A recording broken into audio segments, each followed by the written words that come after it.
Good morning बच्चों। आज SST में 10th क्लास में लेक्चर नंबर 19 जिसको अपन कहते हैं, ठीक है। और यहाँ पर जो हमने आज का टॉपिक लिया है वो है उपराष्ट्रपति, वाइस प्रेसिडेंट जिनको कहा जाता है। राष्ट्रपति को आपको सबको पता है प्रेसिडेंट कहते हैं और उपराष्ट्रपति को वाइस प्रेसिडेंट, ठीक है। तो आज हम जो अपना एक टॉपिक लेंगे उसमें उपराष्ट्रपति जी के बारे में, कैसे इनका पद निर्धारित किया गया है, इनके लिए निर्वाचन की प्रक्रिया क्या है, जो राष्ट्रपति बनना चाहते हैं उनमें योग्यताएं क्या होनी चाहिए और इनकी शक्तियां क्या है, इनके पास कौन से कार्य हैं, इनका निर्वाचन कैसे होता है, वो सारी चर्चा हम करेंगे। अब आप सबको पता है कि संविधान में जो तय किया गया है कि एक राष्ट्रपति का पद होगा, तो यहाँ सबसे पहले प्रश्न आता है कि भाई जब राष्ट्रपति है तो उपराष्ट्रपति की आवश्यकता क्यों होती है। तो जब संविधान बनाया गया था तो जो संविधान निर्माता थे उन्होंने बहुत सारी बातों पे विचार किया था। तो ये भी विचार किया गया कि राष्ट्रपति का पद तो है पर उपराष्ट्रपति पद की आवश्यकता हो सकती है किसी कारण से। मान लीजिए राष्ट्रपति जो है देश से बाहर जा रहे हो, ठीक है, किसी कारण से जो है वो बीमार पड़ गए हो, त्याग पत्र दे दिया हो, या उनको पद से हटाने की प्रक्रिया चल रही हो, या आकस्मिक कोई स्थिति बन गई हो, उनकी मृत्यु हो गई, ऐसे बहुत सारी व्यवस्थाएं। तो ऐसे समय में जब देश का मुखिया ही नहीं रहेगा अपने पद पर, तो देश की स्थिति क्या हो सकती है, डामाडोल हो सकती है, अफरा तफरी की स्थिति, गड़बड़ी की स्थितियां पैदा हो सकती हैं। इनको रोकने के लिए संविधान निर्माताओं ने एक पद बनाया और वो पद था उपराष्ट्रपति। उपराष्ट्रपति जो है ये अपने आप में अपना एक कार्य और करते हैं। ये राज्यसभा के अध्यक्ष, राज्यसभा का पदेश सभापति जिसको अपन कहते हैं, वो कौन होता है, उपराष्ट्रपति। मतलब उपराष्ट्रपति जो है राष्ट्रपति के एब्सेंस में, मतलब राष्ट्रपति नहीं है तो उनके कार्य तो करेंगे। तो संविधान निर्माताओं ने देखा कि भाई ये तो कभी कभार तो ऐसी स्थिति आ सकती है कि भाई राष्ट्रपति अपने पद पर नहीं है, बाकी समय में उपराष्ट्रपति क्या करेगा। तो उस समय उन्होंने एक विचार किया कि इनको एक जिम्मेदारी और दे दी जाती है, एक पद और वो पद कौन सा दिया गया, राज्यसभा का सभापति, कि जब राष्ट्रपति नहीं है तब तो वो उनके कार्य संभालेंगे। अब यहाँ पर प्रश्न आता है कि जब राष्ट्रपति नहीं अपने पद पर, जो मैंने कई कारण आपको बताए, उस समय उपराष्ट्रपति उनके पद को संभालते हैं। तो उस समय ध्यान देने वाली बात है कि उस समय सारे जो राष्ट्रपति को प्राप्त अधिकार है वो उनको मिल जाते हैं।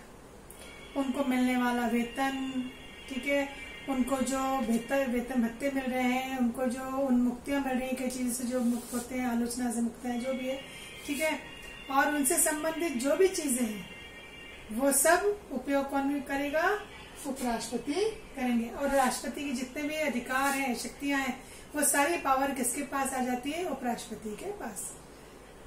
तो अब अपन शुरू करते हैं कि भाई आवश्यकता क्यों थी। मैंने आपको बता दिया कि जब राष्ट्रपति ऑलरेडी है, एक पद संविधान में दिया गया है, तो उपराष्ट्रपति की आवश्यकता क्यों थी।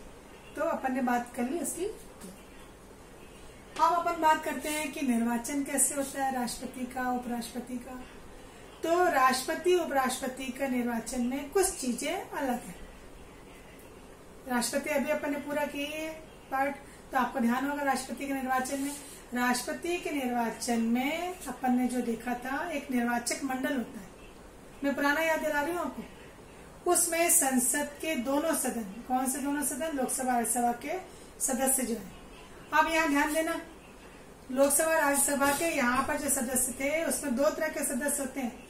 एक तो निर्वाचित, मतलब जो चुन के आ रहे हैं, चुनाव जीत करके आ रहे हैं जो जैसे, और एक मनोनीत, जिनको राष्ट्रपति मनोनीत करते हैं। तो एक फर्क आएगा यहाँ पर कि राष्ट्रपति के चुनाव में जो मनोनीत होते थे सदस्य वो भाग नहीं लेते थे, क्योंकि जिनको राष्ट्रपति ने चुना है, ठीक है, तो वो राष्ट्रपति के प्रति क्या हो गए, मोबिलाइज हो गए ना, आभारी हो गए। वो कह रहे वाह राष्ट्रपति ने हमको चुना है तो वो तो उनको वोट देंगे। तो इसलिए मनोनीत सदस्यों को अलग रखा जाता है। किंतु उपराष्ट्रपति के चुनाव में ऐसी कोई बात नहीं है। तो उपराष्ट्रपति के चुनाव में दोनों तरह के सदस्य भाग लेते हैं, निर्वाचित भी और मनोनीत भी। तो वो चर्चा भी अपन बाद में करेंगे। तो हम यहाँ बात करें निर्वाचन जो हो रहा है वो अनुच्छेद 63 में बताया गया है कि एक उपराष्ट्रपति का पद होगा, उनका एक निर्वाचन होगा। अब ये संसद के दोनों सदनों की संयुक्त बैठक में ये निर्णय जो है वो लिया जाता है कि राष्ट्रपति का निर्वाचन। इसमें एक बात ध्यान देना, राष्ट्रपति के चुनाव में राज्यों के विधायक भाग ले रहे हैं, यहाँ पे राज्यों की कोई स्थिति नहीं होती। उपराष्ट्रपति के चुनाव में विधायक भाग नहीं लेते हैं, केवल कौन भाग लेते हैं? संसद के दोनों सदनों के सदस्य। और प्रणाली कौन सी है? आनुपातिक प्रतिनिधित्व प्रणाली, मतलब अनुपात जो निकाला जाता है। इसमें भी ध्यान रखना, यहाँ पर राज्यों का कोई इन्वॉल्वमेंट नहीं है, ठीक है।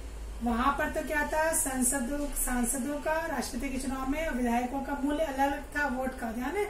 विधायक तो चूंकि राज्य में होते हैं, राज्य की जनसंख्या के हिसाब से अपन ने, याद आया आपको, सूत्र निकाला था एमएलए के का पद का मूल्य कैसे निकाला जाता है और एमपी के पद का मूल्य कैसे निकाला जाता है।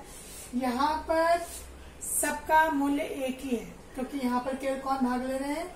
संसद के दोनों सदनों के सदस्य। तो सबका मूल्य क्या होगा? एक ही होगा। जबकि राष्ट्रपति के चुनाव में हम थोड़ा सी चर्चा कर रहे हैं, दोनों के चुनाव में अंतर करें।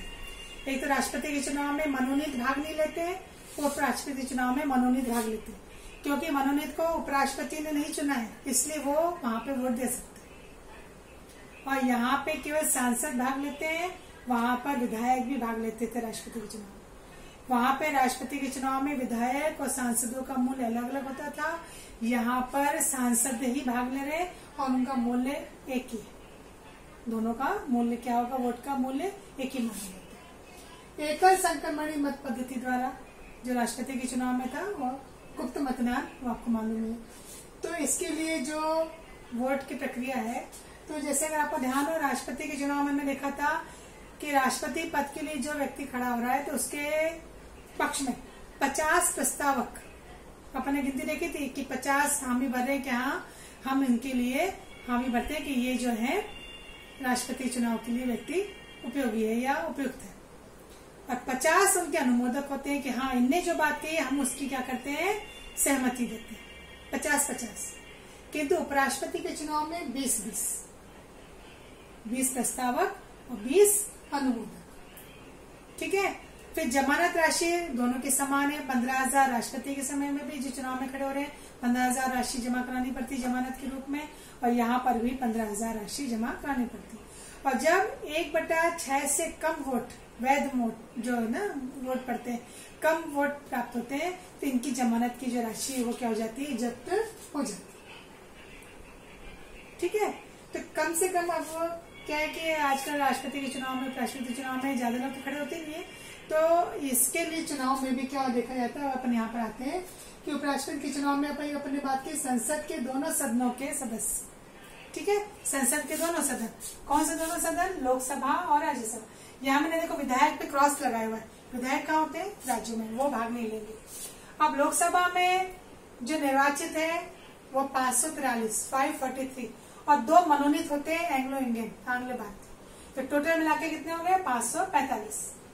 राज्यसभा में वैसे तो क्या 238 अपन मानते हैं निर्वाचित, पर 5 सीट जो है खाली मानते हैं, तो इसलिए हम यहाँ पर दे रहे हैं 233 233 प्लस 12 जो है वो मनोनीत किए जाते हैं।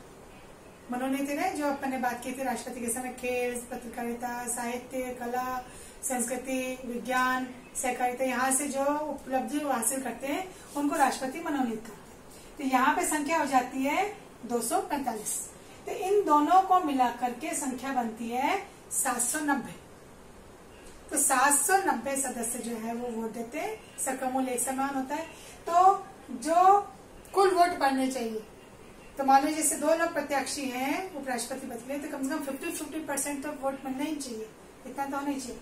तो इसके लिए कितने लोग सदस्य बने? इसके अपन आधे कर देते हैं, आधे से एक ज्यादा।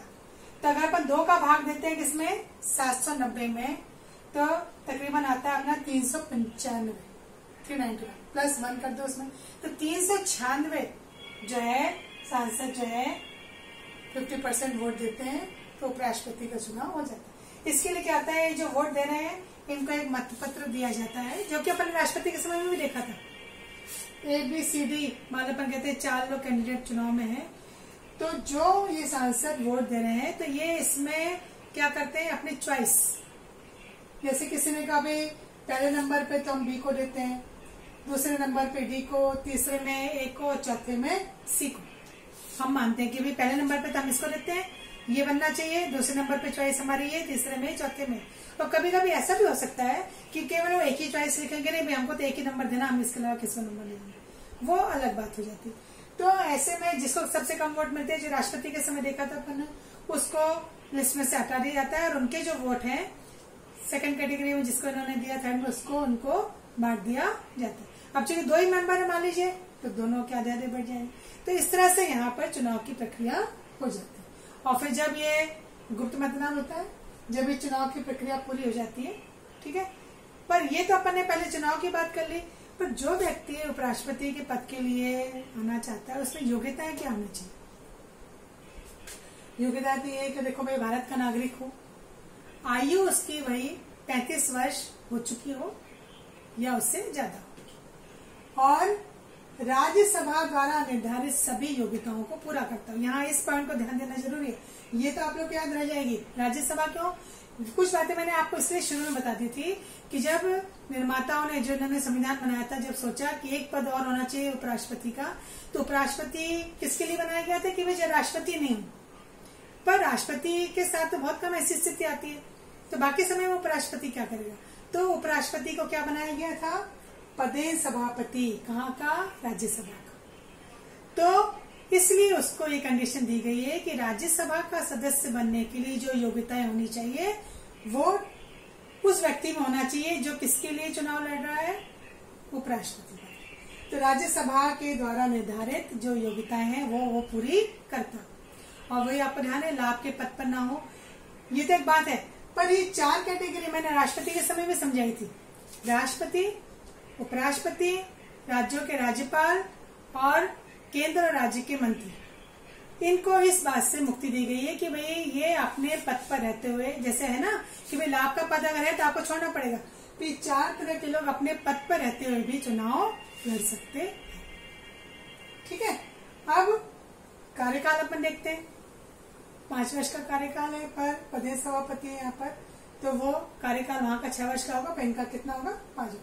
अब ये अपने पद से अगर स्वेच्छा से त्याग पत्र दे देते हैं, मतलब उपराष्ट्रपति का पद खाली रहता है जब वो स्वेच्छा पूर्वक त्याग पत्र दे दें, ठीक है, या राज्यसभा अपने कुल बहुमत से, अभी अपन ने यहाँ पे बात की ना राज्यसभा की, कुल कितने हैं?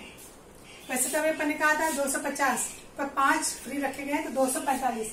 तो अगर ये पूरे कुल बहुमत से, मतलब 245 सदस्य पूरे अगर प्रस्ताव पास कर देते हैं तो उपराष्ट्रपति को अपने पद से हटना पड़ेगा। तो ये प्रस्ताव पास करके कहाँ भेजेंगे?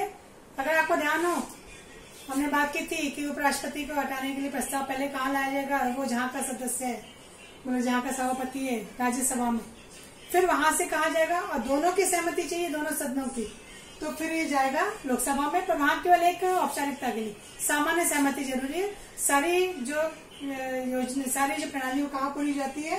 राज्यसभा में। पर इसकी सूचना कम से कम 14 दिन पहले जो है देनी आवश्यक होती है।